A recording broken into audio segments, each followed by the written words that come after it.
दोस्तों, आज के सीरीज में हम देखेंगे इंग्लिश सीखने के लिए कुछ फार्मूला। जैसे कि हम लोग जानते हैं, अंग्रेजी बोलने के लिए हमको टेंस और टेंस को समझने के लिए फार्मूला को समझना जरूरी है। बिना फार्मूले के हम अंग्रेजी नहीं सीख सकते, नहीं टेंस को समझ सकते हैं। और टेंस को हम समझने की कोशिश करेंगे तो बिना फार्मूले का टेंस हमारे लिए अधूरा है। लेकिन आज के इस क्लास में हम समझेंगे कि अंग्रेजी के लिए कि जब हम अंग्रेजी बोलते हैं तो यहाँ पे कुछ हम सेंटेंस लिखे हैं, उसी में से सबसे ज्यादा हम प्रयोग करते हैं। जब आप देखेंगे कि आप कोई ऑफिस में जाएंगे या आप घर में बैठ के बात करेंगे या आप कॉलेज में जाएंगे बात करेंगे, तो इसे जो लेसन हमने लिखा हुआ है या जो टेंस हमने जो लिखा है, कुछ शब्द यहाँ पे सेंटेंस है, वही आप सबसे ज्यादा इस्तेमाल करते हैं। देखेंगे ऐसे प्रेजेंट इंडेफिनिट है, पास्ट इंडेफिनिट है, फ्यूचर इंडेफिनिट है, प्रेजेंट कंटिन्यूअस है, कैन का प्रयोग मॉडल है, कुड का प्रयोग मॉडल है, शुड का प्रयोग मॉडल है और विल हैव टू का प्रयोग है, पास्ट कंटिन्यूअस है और हैड टू का प्रयोग है। तो दोस्तों, यही वो सेंटेंस है जिसका हम सबसे ज्यादा प्रयोग अपने दैनिक दिनचर्या या किसी कार्य के लिए करते हैं या डिस्कशन के लिए करते हैं। तो सबसे ज्यादा प्रयोग होने वाले इन्हीं में से सेंटेंस है, इसके अंतर्गत ही हम प्रयोग करते हैं। इसलिए हम इसको क्रमशः इस सेगमेंट को समझेंगे और हम हमारा इंग्लिश कैसे बेहतर हो इसमें हम अभ्यास करेंगे। पहला है हमारा प्रेजेंट इंडेफिनिट। दोस्तों, प्रेजेंट इंडेफिनिट को हम जानते हैं कि प्रेजेंट इंडेफिनिट अर्थात ता ते ती, जिसका पहचान वाक्य है ता ते ती। ता ते ती ये पहचान वाक्य है, ये प्रेजेंट इंडेफिनिट का पहचान वाक्य है, जिसका हम फार्मूला से समझेंगे। फार्मूला है सब्जेक्ट प्लस वर्ब का फर्स्ट फॉर्म प्लस ऑब्जेक्ट, यह सिंपल का फार्मूला है। और इसी प्रकार से इसका नेगेटिव का फार्मूला है subject plus don't plus don't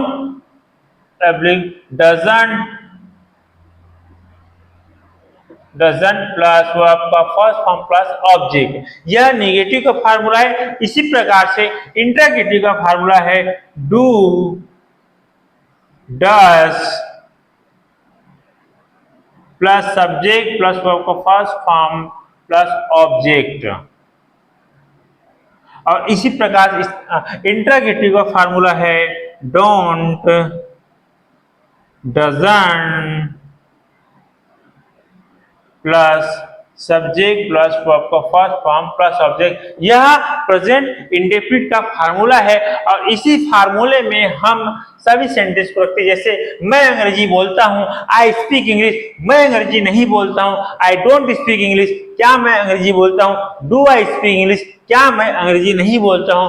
don't I speak English. तो इस प्रकार से हम अभ्यास करके प्रेजेंट इंडेफिनिट टेंस को समझते हैं और क्रमशः फार्मूलों के माध्यम से, स्ट्रक्चर के माध्यम से हम अंग्रेजी को समझते हैं और प्रेजेंट इंडेफिनिट के चारों प्रकार के जो सेंटेंस है फार्मूले से हम समझते हैं।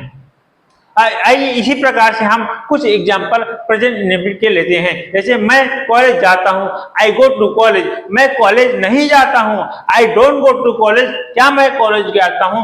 Do I go to college. क्या मैं कॉलेज नहीं जाता हूं? Don't I go to college. तो इस प्रकार से यह प्रेजेंट इंडेफिनिट का फार्मूला हुआ। इसी प्रकार से हम पास्ट इंडेफिनिट का भी फार्मूला समझेंगे और फार्मूलों के माध्यम से हम पास्ट इंडेफिनिट को उसका अभ्यास करना सीखेंगे। ये हो गया हमारा प्रेजेंट इंडेफिनिट। ठीक इसी प्रकार से हम पास्ट इंडेफिनिट भी सीखेंगे। पास्ट इंडेफिनिट, पास्ट इंडेफिनिट जैसे कि हम जानते हैं, पास्ट अर्थात भूतकाल को हम पास्ट इंडेफिनिट कहते हैं। जो बीत गया है, जो कार्य पास्ट में हुआ है, उस कार्य को का बोध के लिए हम पास्ट इंडेफिनिट का प्रयोग करते हैं। जैसे अभी हम लोगों ने प्रयोग किया कि मैं अंग्रेजी बोलता हूं। अब यहाँ पे हो जाएगा मैंने अंग्रेजी बोला, मैंने खाना खाया। तो मैं अंग्रेजी बोला के लिए यहाँ पे सबसे पहले हम फार्मूला समझते हैं। फार्मूला होगा सब्जेक्ट प्लस वर्ब का सेकेंड फॉर्म प्लस ऑब्जेक्ट। उसी प्रकार से निगेटिव का होगा सब्जेक्ट प्लस डिडंट या डिड नॉट प्लस वर्ब का फर्स्ट फॉर्म प्लस ऑब्जेक्ट होगा। और इसमें देखने वाली बात है कि जो हमारा पास्ट के सिंपल में जो है फार्मूले में वर्ब का सेकेंड फॉर्म लगा हुआ है, लेकिन उसके बाद में जब हम निगेटिव में आते हैं तो यहाँ पे फिर से वर्ब का फर्स्ट फॉर्म आ गया है। तो यहाँ पे वर्ब का फर्स्ट फॉर्म निगेटिव में और इंट्रोगेटिव में डिड सामने चला गया, did plus subject plus verb का फर्स्ट फॉर्म प्लस ऑब्जेक्ट। इसी प्रकार से इंट्रोगेटिव का फॉर्मूला डिडंट है, didn't plus subject plus verb का फर्स्ट फॉर्म प्लस ऑब्जेक्ट। ये हमारा पास्ट इंडेफिनिट का फार्मूला है। और इसी प्रकार से सब्जेक्ट प्लस वर्ब का फर्स्ट फॉर्म प्लस ऑब्जेक्ट में हम एक एग्जांपल के रूप में लेंगे। जैसे मैं अंग्रेजी बोला, आई स्पोक इंग्लिश। मैं अंग्रेजी नहीं बोला, आई डिडंट स्पीक इंग्लिश। अब यहाँ पे स्पोक जो है वर्ब का सेकेंड फॉर्म और निगेटिव में आके वर्ब का फिर से फर्स्ट फॉर्म हो जाएगा। मैं अंग्रेजी बोला, मैं अंग्रेजी बोला, आई स्पोक इंग्लिश। मैं अंग्रेजी नहीं बोला, आई डिडंट स्पीक इंग्लिश। क्या मैं अंग्रेजी बोला? Did I speak English. क्या मैं अंग्रेजी नहीं बोला? Did I speak English. तो इस प्रकार से हमारा पास्ट इंडेफिनिट भी पूरा हुआ और पास्ट इंडेफिनिट का भी अभ्यास हम फार्मूलों के माध्यम से कर सकते हैं।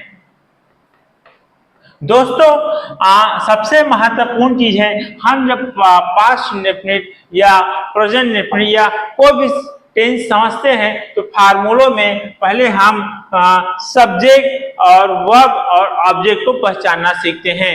हम उसको सब्जेक्ट और वर्ब का फर्स्ट फॉर्म या सेकेंड फॉर्म पास्ट में तो और ऑब्जेक्ट को पहचान के हम फार्मूलों में उसको रखते हैं।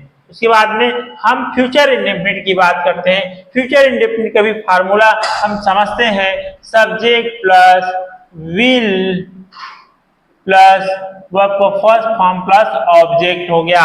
तो यह फ्यूचर इंडेफिनिट का फार्मूला है। और फ्यूचर इंडेफिनिट सिंपल। अब जैसे मैं अंग्रेजी बोलूंगा, आई विल स्पीक इंग्लिश। मैं अंग्रेजी नहीं बोलूंगा, सब्जेक्ट प्लस विल नॉट को हम वॉन्ट शॉर्टकट में बोलते हैं, वॉन्ट प्लस का फर्स्ट फॉर्म प्लस ऑब्जेक्ट। और इसका इंट्रोगेटिव होगा will plus subject plus verb का फर्स्ट फॉर्म प्लस ऑब्जेक्ट। और इसी प्रकार से इंट्रोगेटिव सेंटेंस जो होगा want plus subject plus verb का फर्स्ट फॉर्म प्लस ऑब्जेक्ट।